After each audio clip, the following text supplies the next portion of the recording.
싸우며 거룩한 공회와 성도가 서로 교통하는 것과 죄를 사하여 주시는 것과 몸이 다시 사는 것과 영원히 사는 것을 믿사옵나이다. 아멘. 이 시간 우리에게 주시는 하나님의 말씀은 데살로니가전서 5장 데살로니가전서 5장입니다.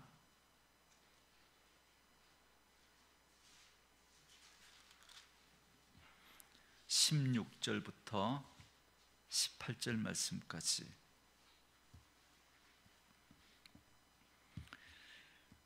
데살로니가전서 5장 16절부터 18절까지 우리 말씀 한 목소리로 같이 읽습니다. 항상 기뻐하라, 쉬지 말고 기도하라, 범사에 감사하라. 이것이 그리스도 예수 안에서 너희를 향하신 하나님의 뜻이니라. 아멘. 저기 계신 분들과 이렇게 한번 인사하겠습니다. 하나님의 말씀을 아멘으로 받읍시다. 할렐루야. 아멘. 오늘은 함께 읽으신 데살로니가전서 5장 16절에서 18절 말씀을 중심으로 감사를 훈련하라라는 제목의 말씀으로 잠시 은혜를 나누겠습니다. 여러분, 감사가 참 쉽지 않은 것 같습니다. 만약에 감사할 만한 일이 있다면, 그래서 감사하는 거라면 그렇게 어렵지 않을 수 있겠습니다. 그러나 우리가 살아가는 인생에는 희노애락이 자연스럽게 스며들어 있고 그 일은 누구에게나 여과 없이 다가옵니다. 여러분, 생로병사도 마찬가지죠. 생명이 태어나는 기쁨도 우리에게 있지만, 그러나 시간이 지나면 늙고 병들고 결국은 죽는 일들이 우리 인생 가운데 누구에게나 예외 없이 찾아오게 됩니다. 그런 인생을 살아가면서 좋은 일이 생겼을 때, 기쁜 일이 생겼을 때 감사하는 것 그닥 어렵지 않겠습니다. 그러나 내게 어렵고 힘든 일이 다가왔을 때, 그때 나는 어떤 반응을 보이며 살아갈 것인가 라고 했을 때, 그때 감사한다는 건 여러분 그렇게 쉬운 일, 만만한 일이 아닙니다. 그래서 그런지 하나님께서는 감사를 자연스러운 일로 설명하시지 않으시고 우리에게 명령으로 주셨다라고 하는 이 말씀에 여러분들이 좀 주목할 필요가 있습니다. 항상 기뻐하라, 쉬지 말고 기도하라, 범사에 감사하라. 왜냐하면 항상 기뻐하는 것 쉽지 않은 일이거든요. 쉬지 않고 기도하는 것 쉽지 않은 일이거든요. 범사에 감사하는 것 쉽지 않은 일이거든요. 그래서 우리에게 명령으로 주시는 겁니다. 그렇기 때문에 하나님이 명령으로 우리에게 주셨다라고 하는 건 이렇게도 설명 가능합니다. 하나님이 명령하신다는 건 그건 쉬운 일이 아니기 때문이다. 그렇게 생각하셔도 됩니다. 여러분, 그렇지 않겠습니까? 만약에 감사가 우리에게 자연스러운 호흡과도 같이 여러분 그렇게 일어나는 거라면 굳이 하나님이 명령하시지 않으셔도 돼요. 그죠? 그냥 뭐 감사가 자연스럽게 나오는데 굳이 명령하실 이유가 뭐 있습니까? 그런데 하나님께서 왜 우리에게 감사를 명령으로 주셨는지를 여러분 귀담아 들을 필요가 있습니다. 어제 말씀처럼 여러분, 감사는 우리에게 복을 가져다 주는 것인데, 그런데 그 감사가 쉽지 않기 때문에 그래서 하나님께서 우리에게 감사하라 명령으로 주시는 겁니다. 제가 어제도 잠깐 말씀을 드렸는데요, 저는 우리 교회 식구들에게 늘 알려드리고 싶은 패턴이 있습니다. 하나님이 우리에게 하시는 말씀이나 명령들은 모두가 다 하나님을 위해서 그렇게 말씀해 주시는 게 아니라 누구를 위해서요? 우리를 위해서 그렇게 명령해 주시고 우리를 위해서 그렇게 말씀해 주시는 겁니다. 여러분, 이 사실을 아는 게 매우 중요합니다. 그런데 언제부턴가 우리 교회와 성도들이 자꾸 이런 마음을 가지고 있습니다.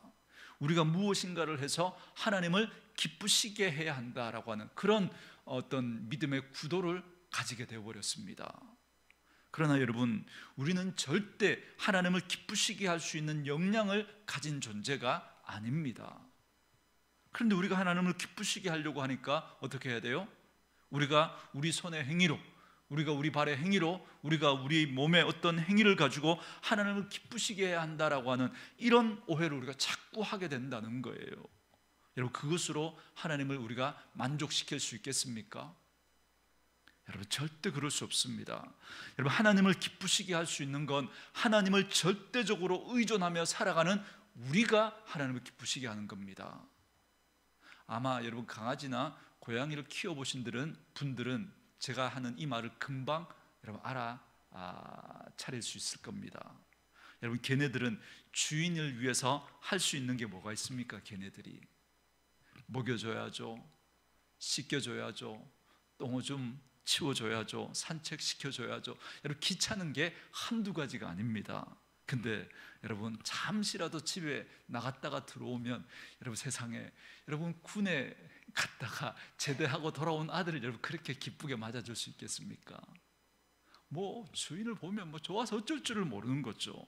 하루 종일 주인만 바라보고 주인만 의지하는 그 모습 때문에 그게 그렇게 기쁜 거거든요.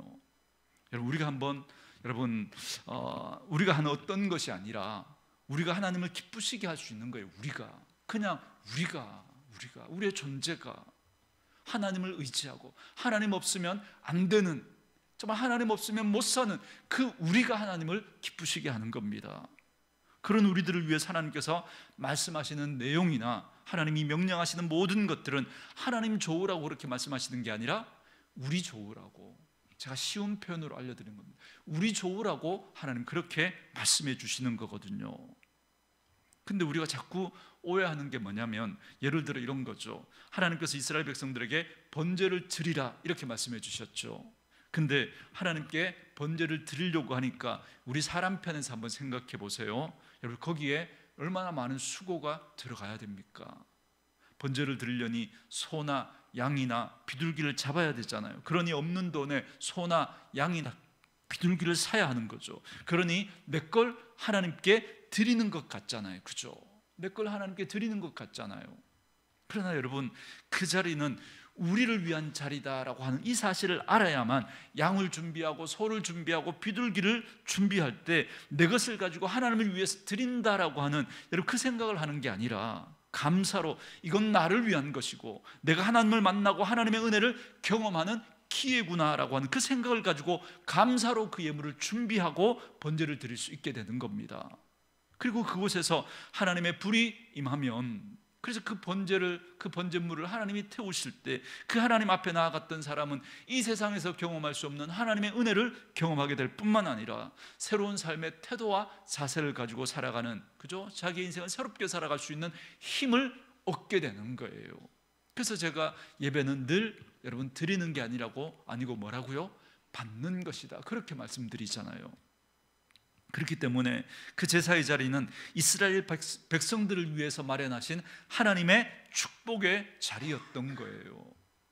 저와 여러분이 드리는 예배, 예물, 그리고 봉사와 헌신, 재능, 이런 우리의 것을 가지고 하나님을 기쁘시게 하는 게 아니라 우리를 위해서 베풀어 주시는 하나님의 은혜의 자리, 축복의 자리로 우리가 나아가는 겁니다.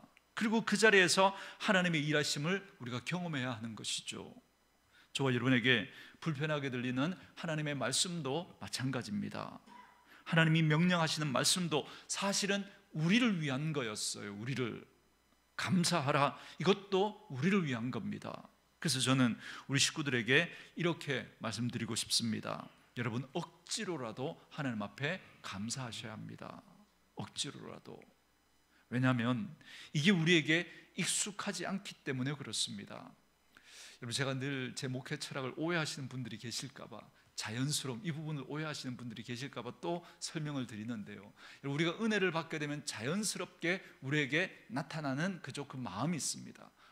말씀대로 살아야지, 감사해야지, 정말 뭐 그런 마음들이 우리 안에 정말 우리가 은혜를 받으면 자연스럽게 나오거든요. 근데 그게 여러분 그런 마음은 들지만 이게 여러분 우리가 익숙지가 않기 때문에 잘 돼요, 안 돼요? 안 돼요. 그래서 여러분 자연스럽게 은혜를 받을 때 그 마음들을 우리가 어떻게 해야 돼요? 훈련해야 됩니다. 이건 훈련해야 돼요. 억지로라도 그렇게 하셔야 됩니다. 왜요? 익숙하지 않기 때문에. 여러분 감사를 뭐 할까요? 훈련하라, 이렇게 말씀하시죠. 따라합시다. 감사를 훈련하라. 이 훈련하라라고 하는 이 말이 부담스러우면 여러분 연습하라라는 말로 바꿔도 됩니다. 감사를 연습해야 됩니다. 왜요? 익숙하지 않으니까. 여러분, 우리가 운전을 처음부터 우리가 익숙하게 잘하는 것 아니잖아요, 그죠? 뭐 아직도 장롱 면허증을 가지고 계신 분들 많이 계시잖아요, 그죠? 여러분, 왜 면허증이 있는데 운전을 못 할까요? 면허증은 있는데 어떻게 면허는 땄는데, 그죠? 계속 운전하지 않은 거죠. 훈련하지 않은 거죠. 연습하지 않은 거죠. 그러니까 무서워서 이제는 아예 운전을 할 수 없게 된 거거든요. 여러분, 저희 집 사람도 장롱 면허증이 될 뻔했었습니다. 근데 지금은 뭐 제법 운전을 하고 다닙니다. 예전에 부목사 시절 때 제가 티코, 그것도 수동 기어로 되어 있는 거 타고 다녔거든요. 여러분, 제가 그런데 그때였는데 제가 주일날 아침에 몸살 때문에 많이 아팠습니다. 주일날 새벽부터 이렇게 밤까지 이렇게 사역이 막 빽빽하게 진행되는데, 이게 뭐 집사람이 제가 너무 힘들어할까봐 오전 예배를 마치고 난 다음에 경산 시내에 있는 약국들을 막 찾아다닌 거예요. 문 열어놓은 약국을 이게 찾아다니다가 이렇게 횡단보도 앞에서 이렇게 그 주일날 이렇게 회사 버스 출근하고 이제 가려고 한 아주머니가 이 횡단보도를 걷는데 여기서 대각선을 이렇게 오면서 갑자기 뛰어들어서 이렇게 살짝 이렇게 접촉 사고가, 인사사고죠. 이렇게 살짝 치인 거예요. 이제 뭐 이렇게 합의하고 이제 보험으로 잘 마무리를 했지만, 이제 그것 때문에 집사람이 너무 많이 놀란 거죠. 그래서 무서워서 자기는 다시는 운전하지 않겠다고 하는 거예요. 그때 제가 억지로 운전을 시켰어요. 그래서 지금은 이제 장롱 면허가 아니라 운전을 잘 하거든요. 저는 집사람 좋으려고 보다 저 좋으려고 시켰어요. 집사람이 운전을 못하면 제가 여간 귀찮은 게 한두 가지가 아니죠, 그렇죠? 어쨌든 뭐 제가 억지로라도 시켰기 때문에 이런 운전을 할 수 있거든요. 또 집사람이 기계를 다른 건 잘하는데 기계를 다루는 건 좀 약해요. 얼마 전에 우리가 저희 가정에 새 차를 구입했잖아요. 예전에는 없던 기능들이 많이 있으니까 제가 이것저것 설명을 하는데 자기는 필요 없다는 거예요. 자기는 그냥 그런 기능들 필요 없고 그냥 내가 하면 된다는 거예요. 그래서 제가 오토홀드라는 기능이 뭐 너무 간단하고 쉬운 거니까 이게 설명해 줄 때 필요 없대요. 무서워서 자기는 못 한대요. 그냥 하겠다는 거예요. 그래서 뭐 이렇게 예전처럼 이렇게 당기는 게 아니라 그냥 버튼으로 그냥 사이드를 당겨. 이제 그걸 자기는 그렇게 하고 다니겠다는 거예요. 그러다가 자기가 한번 해본 거죠. 너무 편한 거예요. 너무 좋은 거예요. 그래서 우리 사람이 이제 차에 모든 이제 좋은 차와 나쁜 차의 기준은 오토홀드 기능이 있느냐 없느냐. 이 오토홀드 기능이라는 게, 여러분 이렇게 뭐 가다가 신호가 있으면 브레이크를 밟잖아요. 그럼 자동으로 사이드 브레이크를 당겨 주는 거예요. 그러면 발을 놓아도 되는 거예요. 그러다가 이제 다시 신호가 바뀌어서 엑셀만 밟으면 그냥 차가 가는 거예요. 얼마나 편해요, 그죠? 그런데 우리가 익숙하지 않으니까 그게, 여러분, 이게 쉬운 게 아닌 거예요. 그 하나도. 그럼 제가 무슨 말씀을 드리려고 하는 거냐면, 운전이 그러하듯 처음에는 그게 우리에게 익숙하지 않습니다. 그러나 계속 연습하고 훈련하면 익숙해져서 잘할 수 있다는 거죠. 여러분, 우리의 믿음 생활이 그렇습니다. 여러분, 믿음은 하나님의 은혜로 어느 순간 우리에게 선물처럼 주어지는 겁니다. 이건 억지로 안 돼요. 억지로. 이 믿음은 하나님이 선물로 주셔야 됩니다. 그러나 그렇다고 해서 하루아침에, 그렇게 우리가 믿음이 생겼다고 해서 하루아침에 우리가 천사처럼 우리의 삶이 바뀌어지는가? 절대 그런 일은 없습니다. 절대. 믿음의 삶은 저절로 나아지거나 저절로 좋아지거나 어떤 한순간에 도약이 확 일어나서 어떤 경지에 오르는, 여러분, 이게 아닙니다. 그런 일은 절대 없습니다. 마치 믿음 생활은 우리에게 훈련과도 같은 거예요. 그래서 하나님께서 말씀하시죠.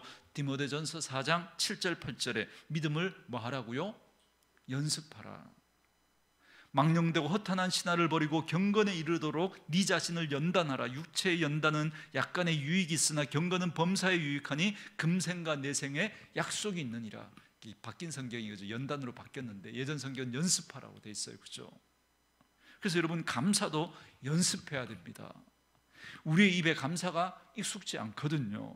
우리 마음에 감사가 익숙지 않거든요. 여러분, 우리가 좋은 일은 쉽게 잊어버립니다. 좋은 일은. 그래서 감사보다 불평을 더 잘하는 그런 성향이 우리들입니다. 여러분, 우리들은, 그죠? 누가 이렇게 알려주지 않아. 이건 연습하지 않아도 우리가 죄인이기 때문에, 죄성을 가지고 있기 때문에 여러분, 이게 기가 막히게 불평할 일들은 잘 찾아냅니다. 기가 막히게 찾아냅니다. 왜 그런가? 이것 때문에 그렇습니다. 본문 말씀 표시하시고 앞으로 조금만 더 오시겠습니다. 에베소서 2장 1절부터 3절입니다. 에베소서 2장 1절부터 3절까지. 1절부터 3절까지. 에베소서 2장 1절부터 3절까지 우리 같이 읽습니다. 시작. 너희의 허물과 죄로 죽었던 너희를 살리셨도다. 그때 너희가 그 가운데서 행하여 이 세상 풍속을 쫓고 공중의 권세 잡은 자를 따랐으니 곧 지금 불순종의 아들들 가운데서 역사하는 영이라. 전에는 우리도 다 그 가운데서 우리 육체의 욕심을 따라 지내며 육체와 마음에 원하는 것을 하여 다른 이들과 같이 본질상 진노의 자녀이었더니. 아멘. 자, 거기 보면 구원받기 전에 우리들의 신분, 상태를 설명해 주고 있죠. 1절 보세요. 그는 허물과 죄로 뭐 했던? 죽었던 너희를 살렸다, 이렇게 말씀하시죠. 저는 우리 식구들이 언어를 사용할 때 자꾸 성경과 맞는 언어를 사용하기를 바랍니다. 우리는 늘 기도할 때 이렇게 기도하죠. 죄로 말미암아 죽을 수밖에 없는 우리, 이렇게 쓰잖아요, 그죠? 그러나 성경은 뭐라 그래요? 죄와 허물로 죽었다, 그렇게 말합니다. 죽었던 우리들입니다. 예수 그리스도의 보혈로 하나님이 우리를 살려주셨거든요. 그러면서 2절 말씀에 보니까 그때 너희가 하나님을 모르고 하나님과 함께 살지 않았던 그때 너희가, 이 말이죠. 그 가운데서 행하여 무엇을 따라요? 이 세상 풍조를 따라. 여러분, 이 풍조라고 하는 이 단어에 여러분 이렇게 써놓으십시오. 세상의 삶의 방식, 세상의 패턴, 이렇게 쓰시면, 이렇게 이해하시면 됩니다.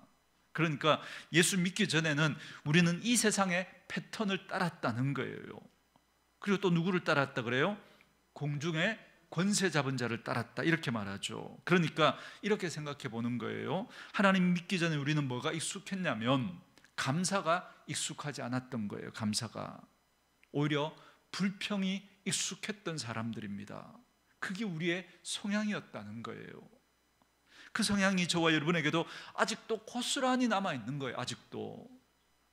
여러분, 우리가 감사해야 된다는 거 왜 몰라요? 은혜를 받고 감사해야지. 우리 결단도 해봤잖아요. 그러나 잘 안 되죠. 왜요? 익숙하지가 않은 거예요. 익숙하지가. 여러분, 이거 예수 믿고 10년이 지나도 20년이 지나도 30년이 지나도 여러분, 이 성향은 여러분 절대 저절로 바뀌지 않습니다. 목사님 구원받았는데요? 구원받았는데도요? 네, 구원받아도 50년이 지나도 이거 연습하지 않으면, 훈련하지 않으면 절대 그 성향은 저절로 바뀌지 않습니다. 왜냐하면 우리를 사로잡고 있었던 하나님 반대편에 있었던 그 영의 영향력이, 그 삶의 패턴, 그 사고의 패턴, 그 성향의 패턴이 우리를 완전히 가두고 있기 때문에 그렇습니다.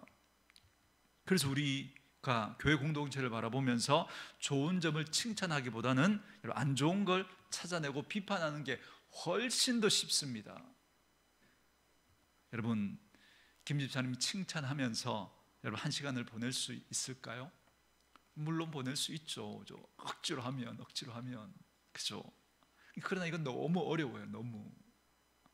그러나 김 집사 입하고 하는 거는요, 이건 뭐 한 시간이 아니라, 그죠? 얼마나 시간이 빨리 지나가는지 몰라요. 여러분, 누군가 한 시간 칭찬하는 건 너무너무 어려운데 누군가 트집 잡고 그 사람에 대해서 이렇게 안 좋은 얘기를 하는 거, 이건 너무 쉬운 거예요. 너무 잘 되는 거예요. 왜 그럴까요? 우리의 성향을 말해주고 있는 거예요. 우리의 성향을. 이게 우리의 성향이라는 거예요. 이 세상 풍조, 사단이 깔아놓은 그 패턴에 우리가 너무 익숙하기 때문에 그렇습니다. 그래서 저와 여러분이 성경을 닫고 가만히 있잖아요. 그러면 우리의 흐름이 자연스럽게 어디로 갈까요? 우리가 성경을 읽지 않고, 그죠? 우리가 훈련하지 않고 그냥 가만히 있으면 우리의 성향이, 우리의 태도가 여러분 어느 쪽으로 갈까요?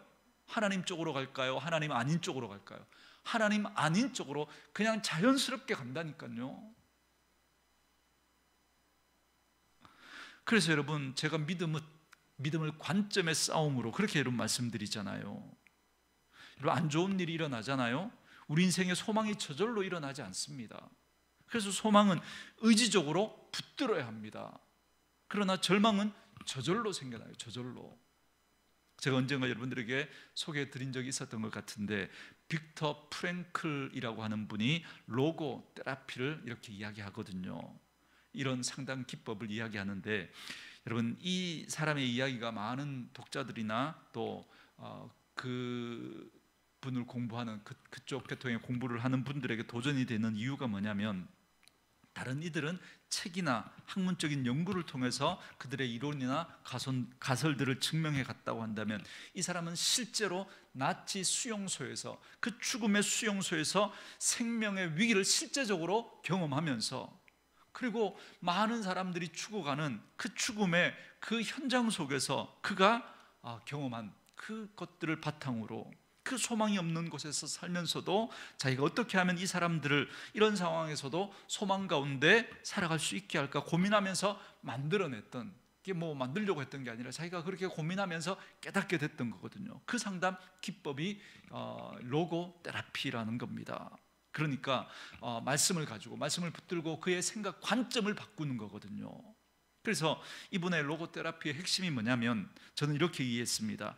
이분은 자꾸 관점을 바꿔주려고 하구나. 관점을. 똑같이 소망이 없는 그 죽음의 수용소 안에서 상황은 내가 바꿀 수 없는 거예요. 그 죽음의 수용소라고 하는 그 상황은 내가 어떻게 통제할 수 없는, 통제 밖에 있는 그 일들이죠. 그러나 그 상황을 바라보는 나의 관점은 내가 바꿀 수 있겠구나라는 겁니다. 그래서 그는 그 죽음의 상황 속에서도 다시 소망을 이야기하는 그런 사람이 될 수 있었던 거예요. 관점을 바꾸니까. 한 번은 이 사람에게 사랑하는 배우자를 잃고, 그 배우자를 잃은 그 슬픔 때문에 너무 힘들고 괴롭다고 하면서 이렇게 찾아와서 상담을 했습니다. 한 사람이. 그래서 배우자를 잃은 그 상실감이 너무 커서 힘들고 어렵다고 하니까 이 빅터 프랭클이 이런 얘기를 해줍니다. 자, 거꾸로 한번 생각해 볼까요? 만약에 당신이 그렇게 사랑하는 당신의 배우자가 살아있고, 만약에 당신이 먼저 죽었다고 한번 그렇게 가정한다면, 그 배우자가 겪었을 상실감과 아픔을 당신은 그냥 그대로 보고만 있을 수 있겠습니까? 거꾸로 상황을 바꾸는 거죠. 그러면서 당신이 사랑하는 그 배우자가 자신을, 그죠? 배우자를 잃고 그렇게 막 힘들어하는 그 모습을 보면 당신의 마음이 어떻겠냐는 겁니다. 그래서 이야기를 말해주니까 그 상담을 받으러 왔던 그분이, 그래, 나도 이렇게 너무너무 마음이 아프고 힘든데 만약에 내가 사랑하는 그 배우자가 나를 먼저 떠나보내고 그 상실감에 얼마나 힘들겠는가, 그리고 그것 때문에 힘들어하는 그 모습을 또 내가 지켜본다면 얼마나 또 힘들겠는가, 이 생각을 하게 된 거죠. 그리고는 그래, 나도 이렇게 내가 아픔을 이겨내고, 내가 이렇게 힘들어하는 것보다 이 아픔을 이겨내고 씩씩하게 살아가는 게 더 좋겠다라는 생각을 하고 돌아갔다고 합니다. 여러분, 모두가 다 우리가 이런 상황을 맞는 건 아니겠지만, 그러나 우리에게 다가오는 여러 가지 그런 상황들, 형편들 속에서 우리가 한번 관점을 바꿔보는 거예요. 내가 당하는 고통이 나을까, 아니면 내 사랑한 사람이 당하는 고통이 나을까를 생각하면서 관점을 한번 바꿔보는 거죠. 내가 이런 모습으로 살아가는 그 모습을 하나님이 바라보신다면 하나님이 어떻게, 얼마나 마음 아프실까. 한번 여러분, 우리 관점을 바꿔보는 거죠. 그러면 우리 마음속에 새로운 용기가 생겨날 수 있게 될 것입니다. 여러분, 하나님의 말씀은 마치 저와 여러분에게 이 작업을 계속 시키는 것과도 같습니다. 내게 익숙했던 패턴이 아니라 내게 익숙하지 않았던 패턴이지만 너희가 범사에 감사하라 라고 하는 그 말씀을 주시면서 이제 이 패턴의 싸움을 하라는 거예요. 이 패턴의 싸움을, 너는 네 주변에서 일어나는 일들을 보고 경험하면서 너는 처음부터 불평으로 그것을 대하는가, 아니면 감사로 대하는가. 불평은 저절로 일어난다니까요. 저절로. 그러나 감사는 저절로 되지 않습니다. 그러니 하나님이 연습하라고, 그런 우리를 너무나 잘 아시는 하나님이 연습하라고 이 말씀을 주시는 거죠. 저는 사랑하는 우리 온누리교회 식구들이 하나님 앞에서 감사를 연습하며 살아가기를 가게 되기를 주의 이름으로 축원합니다. 왜 그래야 하는가? 또 한 가지 이유는 감사가 능력이 있기 때문에 그렇습니다. 말씀을 찾을 시간이 없으니까 제가 읽어드릴게요. 여러분 시편 50편 23절인데요 이렇게 말합니다. 잘 들어보세요. 감사로 제사를 드리는 자가 나를 영화롭게 하나니 그의 행위를 옳게 하는 자에게는 내가 하나님의 구원을 보이리라. 아멘. 하나님이 뭘 보이리라 그래요? 하나님의 구원을 보이리라 그렇게 말씀하시죠. 감사로 제사를 드리는 자가 하나님을 영화롭게 한대요. 그리고 그의 행위를 옳게 하는 자에게 하나님의 구원을 보이시겠대요. 여러분 제가 시편을 읽을 때 방법을 알려드렸는데 역시 기억할지 모르겠습니다. 한 구절 안에 똑같은 패턴이 이렇게 반복되어 나오잖아요. 지금 23절처럼 똑같은 패턴이, 그죠? 감사로 제사를 드린 자가 나를 영화롭게 한다와 그의 행위를 옳게 하는 자에게 내가 하나님의 구원을 보이리라. 이게 똑같이, 그죠? 이 패턴, 똑같은 패턴의 구절이 한 구절 안에 반복해서 나오는 것, 이건 서로가 서로를 강조하는 거거든요. 그러니까 감사로 제사를 드리는 자와 그 행위를 옳게 하는 자가 같은 말이라는 거예요. 그러니까 그 행위를 옳게 한다는 게 뭔가? 감사하는 자라는 거예요. 그가 하나님을 영화롭게 하고 그에게 하나님이 구원을 보이겠다, 이렇게 말씀하시는 겁니다. 내게 익숙했던 패턴은, 내게 일어나는 어떤 현상과 조건 때문에 내가 불평하고 원망하는 것이 익숙했지만 이제부터 감사를 훈련해 보는 거예요. 감사를 연습해 보는 거죠. 왜냐하면 감사의 능력이 있기 때문에 그렇습니다. 감사는 뭘 가져온다고요? 구원을 가져온다. 하나님의 구원을 가져온대요. 감사는 하나님의 능력을 가져다 주는 통로가 된다는 겁니다. 저는 여러분들이 한번 감사를 연습해 봤으면 좋겠습니다. 목사님, 감사할 이유가 없는데요. 맞아요. 그래서 감사가 여러분 믿음의 일이라고 제가 말씀드리는 거예요. 믿음의 일은 여러분 눈에 벌어지지 않은 그 상황을 내가 믿음으로 고백하는 거거든요. 그래서 감사가 여러분 믿음인 겁니다. 지금 내게 감사할 일이 없지만, 그러나 여러분 지금도 하나님은 우리의 구원을 위해서 일하고 계시고 이 상황을 하나님께서 합력해서 선이 되게 하시도록 하나님 지금도 일하시고 계신다는 걸 믿는 믿음으로 감사하는 것이죠. 누구 때문에요? 하나님 때문에. 자녀에게 일어난 일 때문이 아니라 하나님 때문에 감사해 보는 겁니다. 그리고 그 감사의 능력을 경험하는 거죠. 저는 그 증인들이 저와 여러분들이 될 수 있기를 주의 이름으로 축원합니다. 마지막 한 가지만 더요. 그 감사를 어떻게 연습할까? 감사를 말과 구체적인 행동으로 하셔야 합니다. 그 감사를 말과 구체적인 행동으로 연습해야 합니다. 우리 남자 성도님들이 늘 그런 이야기를 하죠. 사랑을 표현하고 살아야 됩니다. 그러면 목사님 꼭 그걸 말로 해야 합니까? 예, 말로 하셔야 합니다. 말로 하셔야 됩니다. 그리고 특별히 사랑을 표현할 때 구체적으로 표현하셔야 됩니다. 여러분이 오늘도 혹시 말씀을 듣고 은혜를 받으셨다면 가실 때 새벽이라 저를 만날 일은 없겠지만, 그죠? 꼭 은혜를 받았다고 말씀해 주셔야 됩니다. 그래야 제가 여러분 그래서 더 신이 나서 할 수 있거든요. 그런데 두리뭉술하게, 그죠? 은혜 받았습니다, 이 정도가 아니라 오늘 목사님 감사는 패턴의 싸움이라고 했는데 그게 제게 은혜가 됐습니다, 이렇게 구체적으로 이야기해 주시면 제가 정말 힘이 나는 거죠. 이렇게 여러분 구체적으로 표현해 주셔야 알거든요. 표현을 안 해주시니까 제가 모르잖아요. 여러분 감사도 말로 표현해야 됩니다. 감사도. 그리고 그 감사를 행동으로 표현하셔야 됩니다. 하나님께 감사를 말로 표현하셔야 돼요. 여러분 적어보시든지 아니면 여러분의 기도 시간에 한번 입을 열어서 하나님께 감사를 구체적으로 여러분 한번 표현해 보십시오. 감사할 게 없다고요? 네, 지금 상황은 감사할 게 없는 게 맞을지 모르지만, 그러나 그렇다고 할지라도 믿음은 관점의 싸움이라고 했으니까 그 속에서도 내가 감사할 것들을, 감사해야 하는 것들을 여러분 찾아보는 거예요. 분명히 있을 거예요. 분명히 그걸 찾아내서 한번 하나님께 내 입으로 구체적으로 표현해 보는 거예요. 실패 속에서도 여러분 감사를 찾아낼 수 있을 겁니다. 안 된 일들 속에서도 여러분 감사를 찾아낼 수 있습니다. 그 감사가 뭘 가져올 거라고요? 하나님의 구원을 가져올 거예요. 그 감사가 또 다른 하나님의 복을 가져올 겁니다. 왜요? 감사는 하나님의 능력과 복을 가져오는 통로이기 때문에 그렇습니다. 그리고 여러분들이 여러분의 삶의 행위로, 표정으로, 눈빛으로 마음속에 감사를 품고 감사를 표현해 가셔야 합니다. 연습하고 훈련하셔야 됩니다. 그러면 우리의 인생 가운데 새로운 출발이 가능할 수 있는 힘이 생겨나게 될 것입니다. 감사는 여러분, 이전에 내게 일어났던 부정적이고 안 좋은 일들을 잘 매듭짓고, 그리고 착하고 좋은 마음으로 새로운 오늘과 내일을 살아갈 수 있는 그 전환점을 가져오게 될 것입니다.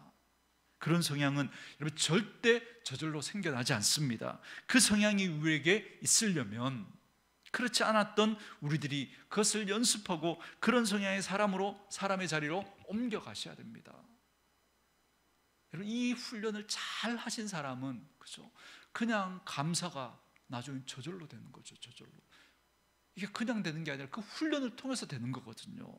그래야 우리의 말이 바뀌고, 우리의 표정이 바뀌고, 우리의 눈빛이, 그리고 우리의 행위가 바뀌면서 감사를 통한 은혜와 복을 누리며 살아가게 될 것입니다. 저는 우리 식구들이 한번 입으로 그렇게 한번 연습해 보십시오. 구체적으로 한번 연습해 보십시오. 그래서 여러분의 입술과 여러분의 구체적인 그 행위로 정말 감사를 표현할 때, 그렇게 어떻게 하나님께서 우리에게 은혜와 복을 가져다 주시는지를 경험하면서 정말 여러분들이 그 감사의 능력을 간증하는 그런 증인들로 살아갈 수 있게 되기를 주의 이름으로 축원합니다. 주신 말씀 우리 붙들고 같이 한번 찬양